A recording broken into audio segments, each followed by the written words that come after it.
Hi, my name is Carol Karstensen. I'm part of the Medicare Made Clear team. And I know from trying to learn about it myself just how much there is to know about Medicare. It can be kind of overwhelming at times, even if you've been at it for years. So today, I'm going to go over the basics of Medicare, because a strong foundation in the basics is going to help you understand your choices and make better Medicare decisions for yourself. We'll start at the beginning and talk a little bit about what Medicare is and who can get it. Then we'll talk about the parts of Medicare, what they cover, what they cost, and then we'll go into how to put those parts together to come up with coverage that works for you. So let's get started. Medicare is a federal health insurance program for people 65 and older and others who have qualifying disabilities. You also need to be a United States citizen or a legal resident. If you're a legal resident, you need to have lived in the country for at least 5 years in a row, including the 5 years just before you enroll in Medicare. Another important thing about Medicare is its individual insurance, meaning every individual person needs to qualify for it themselves, enroll in it, and choose coverage for themselves. This can be different from what you're used to if you've had a family health plan through an employer, for example.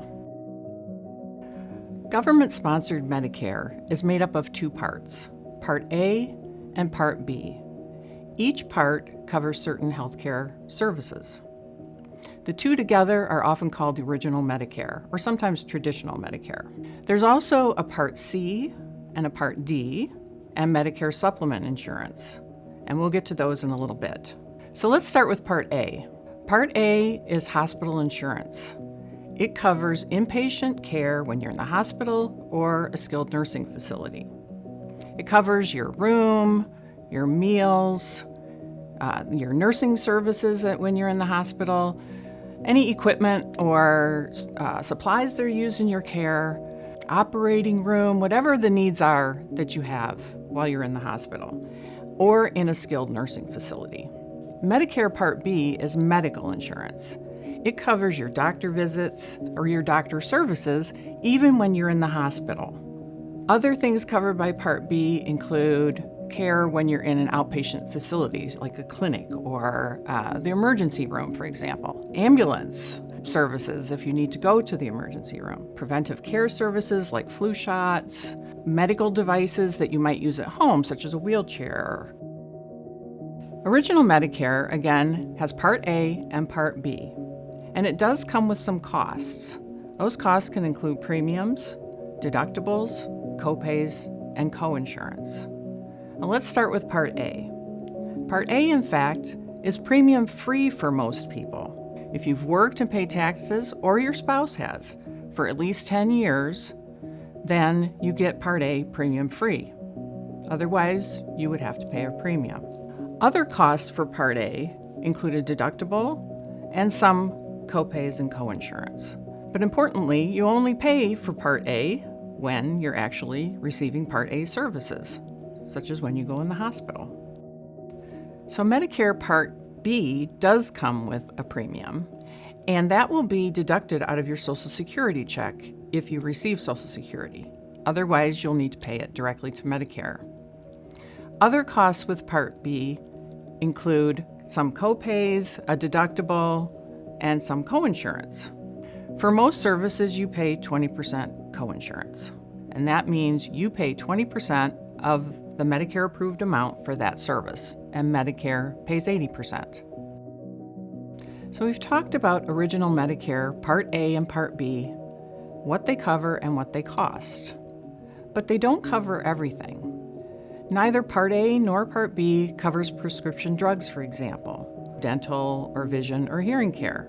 This is where Part C, Part D, and Medicare Supplement insurance come in. They offer you more coverage options. Let's start with Part C. Part C is Medicare Advantage. Medicare Advantage plans are offered by private insurance companies. They cover everything that Original Medicare covers, all of your Part A benefits and Part B benefits. In addition, most plans will include prescription drug coverage and additional benefits like dental and vision coverage. The cost for a Medicare Advantage plan might include a premium or it might not. There are some plans that have $0 premiums. Other costs would include copays for services you receive and sometimes the coinsurance. Another important thing to know about Medicare Advantage plans is that they are required by Medicare to set an annual out-of-pocket limit. This out-of-pocket limit is like built-in financial protection because if you reach that limit, the plan would pay all of your costs for the rest of that year. There may be many Medicare Advantage plans offered in a region or a state or a county, and each one will have its own coverage and cost terms. Now let's talk about Medicare Part D. Medicare Part D is prescription drug coverage.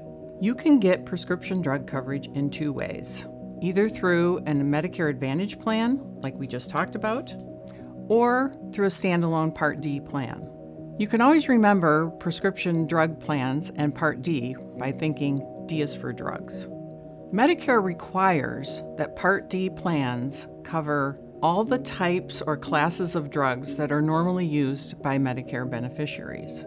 Every plan has a formulary or a list of covered drugs. So when you're choosing a Medicare Part D plan, it's really important to look at those formularies and make sure that the drugs that you take are on those lists. Costs for a Medicare Part D plan vary from plan to plan, but it usually includes a premium, and you'll probably pay a copay when you fill a prescription. What you pay in copays, again, depends on the plan and also on the formulary. Every plan places certain drugs on what they call tiers or levels of a formulary, and the level determines what you pay at the pharmacy counter. Usually the higher the level or tier, the more you'll pay. Costs for Medicare Part D will vary from plan to plan, but most plans have a pharmacy network. And if you fill your prescriptions within that network, you're going to get the best price for that prescription. Medicare supplement insurance is also called Medigap, and it's just what it sounds like. It supplements Medicare. Medicare supplement plans help pay some of the out-of-pocket costs that come with original Medicare Part A and Part B. These can include premiums, deductibles, copays, and coinsurance. Medicare supplement plans are standardized. They're labeled from A through N. There's 10 different plans with varying levels of coverage. For example, one plan might cover copays and deductibles, and another plan might cover copays, deductibles, and your premiums. So each Medicare supplement plan that has the same letter offers exactly the same coverage. However, plans may differ in what they charge. So a Plan G, for example, in one state may be a different price from Plan G in another state. The main purpose of a Medicare supplement plan is to cover the costs that come with original Medicare Part A and Part B. However, some Medicare supplement plan providers do offer additional programs that can provide discounted services for dental or hearing or other healthcare services. Medicare parts and plans can work together in different combinations to offer you the coverage you need. It really comes down to two scenarios. You can keep original Medicare Part A and Part B and decide to add prescription drug coverage and/or a Medicare supplement plan, or you can choose a Medicare Advantage plan instead, which encompasses all of the coverage in one plan. Medicare supplement plans work only with original Medicare Part A and Part B. If you have a Medicare Advantage plan, you don't need and you can't use a Medicare supplement plan. People often ask, how do I know what's right for me? What Medicare plan should I choose? Well, that choice is personal because your health needs are personal, and each person needs to make a decision for themselves. There are a few things to think about as you look at Medicare plans and coverage in general. 1. Would you like to have additional benefits like dental or vision? If so, then a Medicare Advantage plan might be a better choice because they offer these options, whereas Original Medicare doesn't. 2. Would you prefer to have lower monthly premiums and pay as you go, so to speak, when you go to the doctor with the copays? Or would you prefer to have higher premiums and fewer copays or out-of-pocket expenses? In the first scenario, a Medicare Advantage plan might be your best choice because premiums are low and you pay only when you receive services. In the second case, Original Medicare with a Medicare Supplement plan might be a better choice because your premiums may be higher, but you'll pay less out of pocket as you go along. Number 3, do you have specific doctors or providers you like to see? Or do you travel frequently? If you do, Original Medicare might be a good choice for you because every provider in the United States is covered. Medicare Advantage plans often have a provider network, and you need to choose providers from within the network to get the plan's best prices. So there you have it. That's the basics of Medicare. And if there's just one thing that you take away from today, I hope it's this. You get to choose. You get to choose Medicare coverage that fits your health needs, your budget, and your lifestyle. If you need more information about Medicare basics or other Medicare topics, please visit us at MedicareMadeClear.com and follow us on Facebook for answers to your Medicare questions and regular updates on Medicare topics. Thanks so much for listening.